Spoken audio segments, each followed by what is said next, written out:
Sarà una serata magica, non ha dubbi la madrina del festival Alessandra Mastonardi, appena sbarcata all'Eccelsior e pronta a condurre le serate di apertura e chiusura della 76esima Mostra Internazionale d'Arte Cinematografica di Venezia. Benvenuta a Venezia. Domani che serata sarà?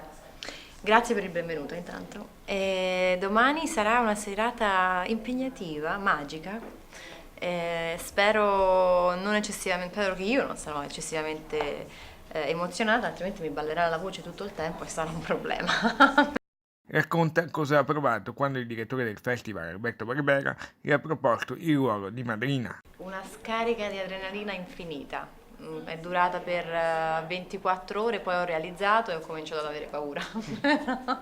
Ecco che la madrina di Venezia 76 ci regala una piccola anticipazione di ciò che farà domani. Farò un piccolo discorso, un piccolo monologo introduttivo ed è un monologo abbastanza personale, però durerà poco, quindi non si annoieranno, spero. Conclusa la mostra, l'attrice napoletana non si fermerà Finiamo la terza stagione dell'Allieva e cominceremo a girare a novembre e quindi andrà poi in onda, penso, nel 2020.